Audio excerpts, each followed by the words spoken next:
Welcome to the new segment of the grade 7th. We are discussing the history, third chapter, the Delhi Sultans or the Delhi Sultans.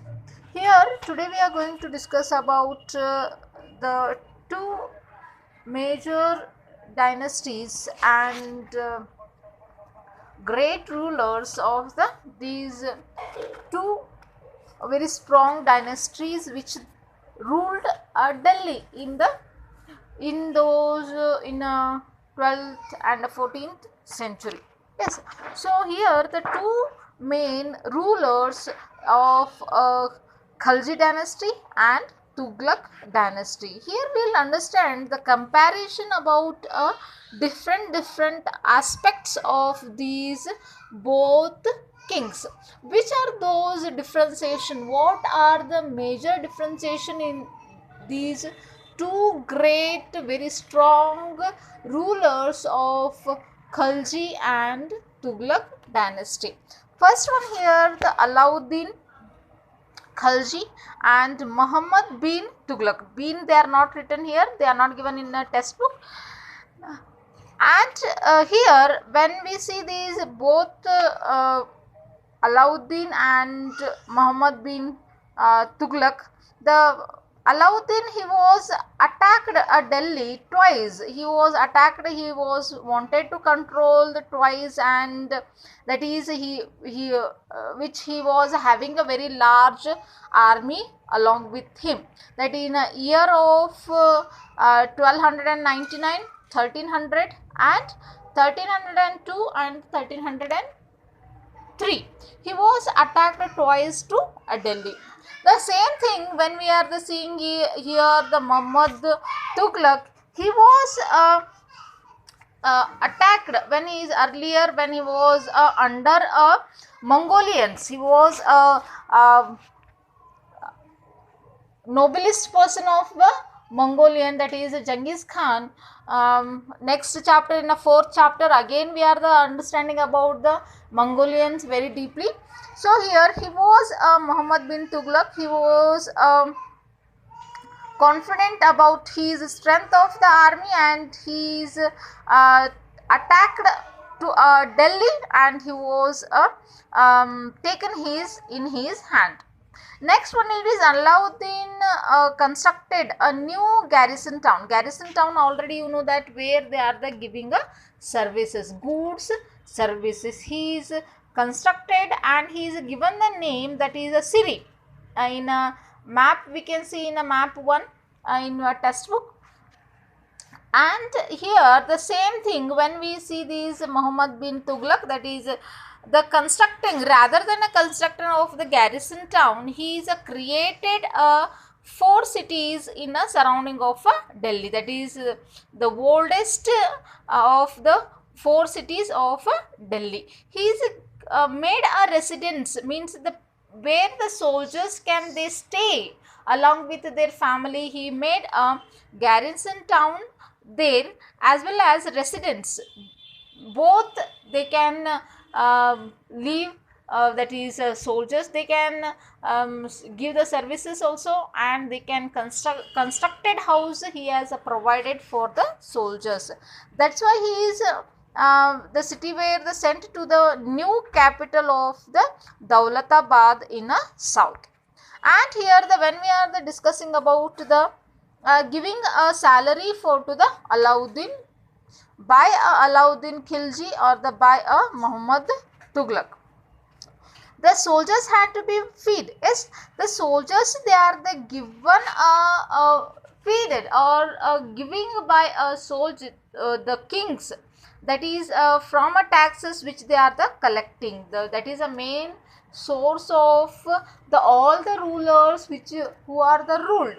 That is the main source of the collecting a taxes by a peasants of the what they are the producing, is it? So here the between the Ganga and Yamuna, the taxes were the fixed. How much? The 50% the fixed taxes from to the peasants.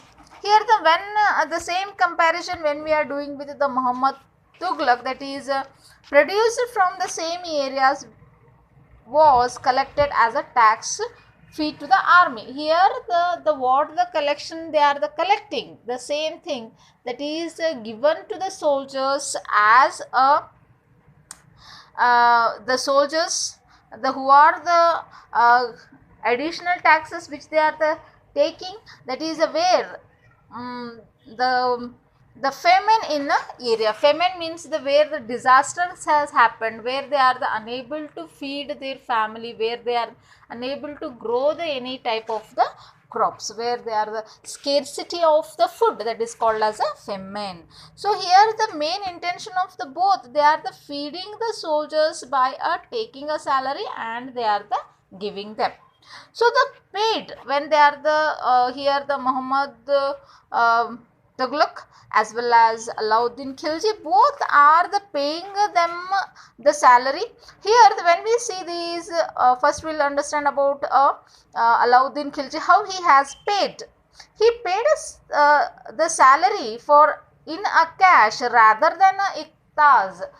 Instead of the giving the land, he started the giving a salary in their hand. In the cash they are the giving them, and they are the given the concession of the goods which they are the taking from garrison towns as well as the where they are the purchasing. So here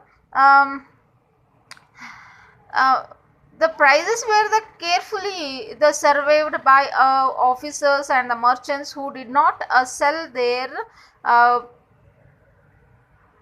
prescribed rates were the punished. So whatever they are the rate has fixed in the towns, that is only they have to be sell the goods.